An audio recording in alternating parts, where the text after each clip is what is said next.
ونصلي على رسوله الكريم أما بعد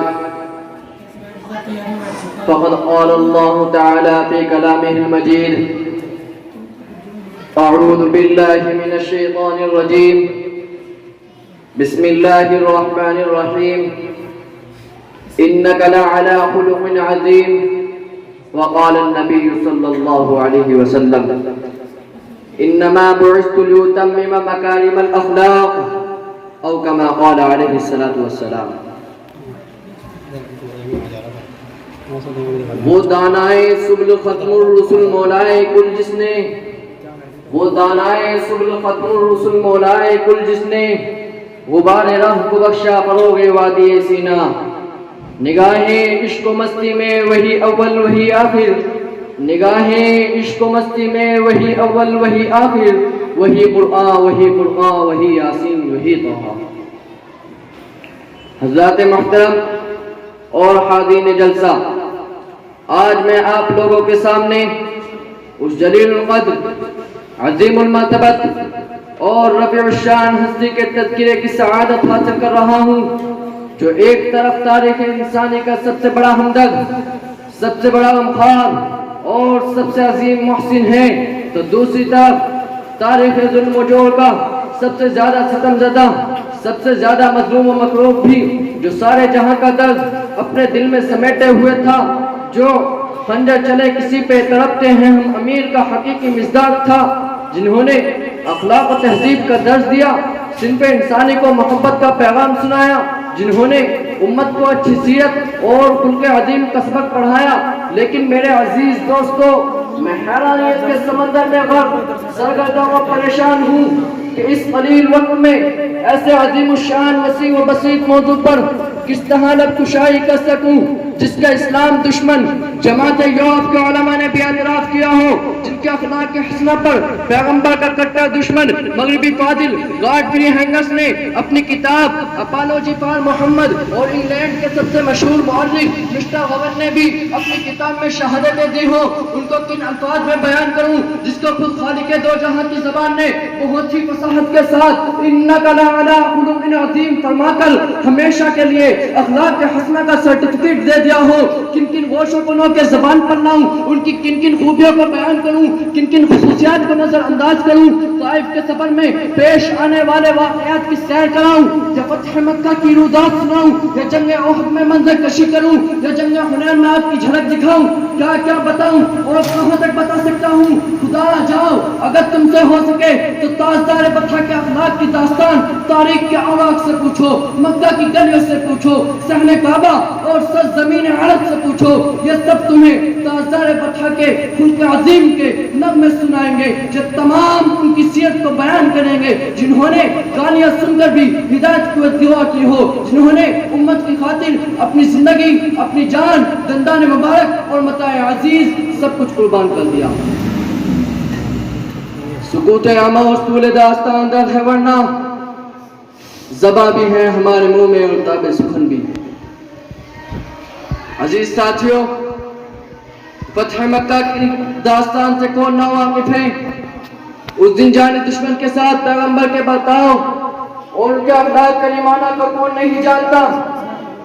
جب مسلسل 20 سال تک مصیبتیں جھیلنے کے بعد سن 8 ہجری میں مکہ فتح ہوا اور صحن کعبہ میں تمام مجرمین قریش بیٹھے ہوئے تھے، ان میں وہ بھی بیٹھے ہوئے تھے جنہوں نے آپ کے عزیزوں کا نام و خون بہایا تھا، ان کے سینے چاک کیے تھے اور ان کے قلب و جگر کے ٹکڑے کیے تھے.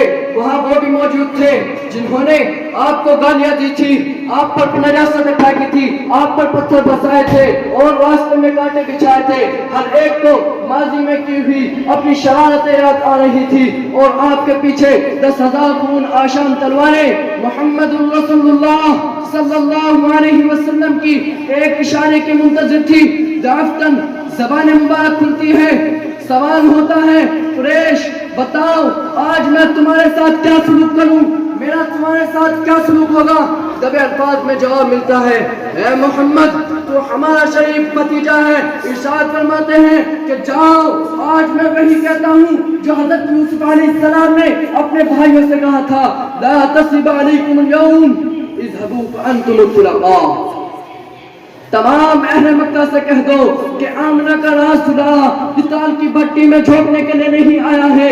جاؤ مکہ کی ماں سے کہہ دو آج تمہاری ممتا کو نہیں لوٹا جائے گا۔ بچوں سے کہہ دو تمہیں یتیم نہیں بنایا جائے گا۔ مکہ کی بہنوں اور حسینوں سے کہہ دو تمہاری عزت و آبرو کو داغدار نہیں کیا جائے گا، تمہاری اوڑھنی نہیں چھینی جائے گی۔ جاؤ تم سب کے سب آزاد ہو۔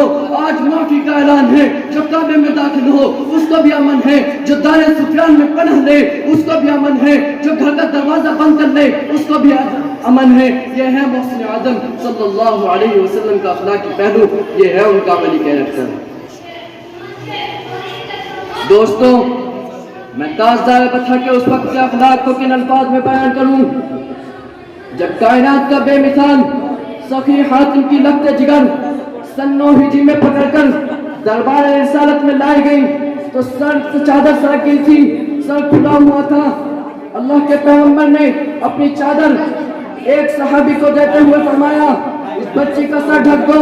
صحابہ حیران ہو جاتے ہیں، عرض کرتے ہیں یا رسول اللہ یہ دشمن کی بیٹی ہے، یہ کافر کی لخت جگر ہے، آپ کی وہ چادر جس پر عفت کی مہر لگی ہوئی ہو کیوں کر اس کے سر پہ رکھی جا سکتی ہے؟ پیغمبر رحمت نے فرمایا بیٹی بہرحال بیٹی ہوتی ہے، دوست کی ہو یا دشمن کی۔